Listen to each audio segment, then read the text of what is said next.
A stopgap bill is now waiting for the president's signature after the Senate and House passed the bill. Republicans blocked the $410 billion omnibus spending bill.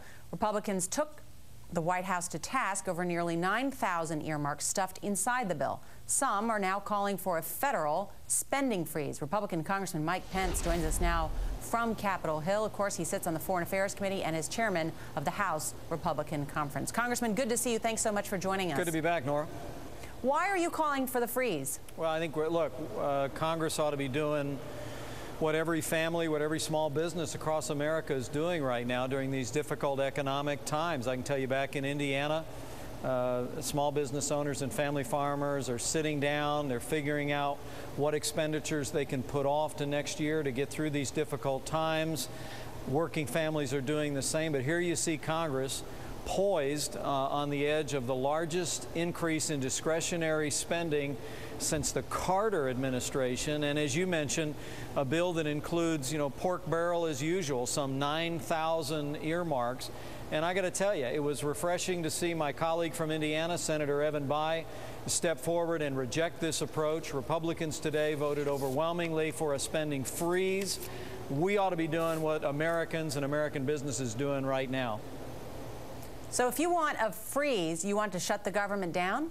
No, what we wanted to do, what Republicans voted on today, was actually to keep government spending where it is at current levels. We could do what's called a continuing resolution, Nora, that would take us through the end of the fiscal year this fall, and with the possible exception of some law enforcement funding and make sure Pell Grants don't go down, Republicans want to basically keep all funding at current levels, no earmarks at all.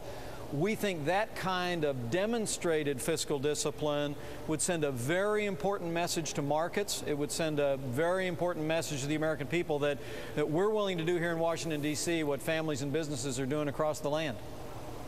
There are, of course, a number of Republicans who have also put earmarks in this bill themselves. Right, right. Well, not just a number, Nora. To be fair, I think there's about 4,000 Republican earmarks by some estimates that are among those 9,000 earmarks. And I'm somebody that believes our party, that the whole Congress ought to embrace a moratorium on earmarks. This is just simply not the time to be doing spending as usual. I know the White House is busy saying this is last year's business, but as my colleague from Indiana said memorably on your air, this is this year's money, and we ought to put politics aside, put pork barrel spending aside, and enact a spending freeze, fund the government, but just fund the government at current levels for the rest of the year.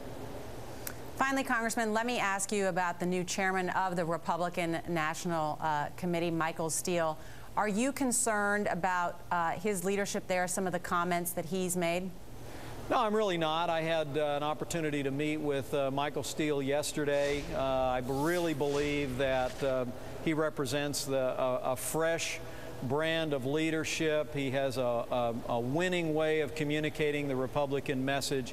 And I have every confidence that he's going to continue to take that message to every community in this country. I'm interested to hear you say that, Congressman, that you think that he has a winning way of communicating. I mean, he said that he wanted to give some slum love to Bobby Jindal. He said that the Republican Party should court everybody with hip-hop and reach out to even one-armed midgets. Is that an effective way of communicating, in your view? Well, Nora, you're obviously more versed in Michael Steele's rhetorical flourishes than me. All I can tell you is I saw Michael Steele when he was a lieutenant governor. I've gotten to know him as a friend.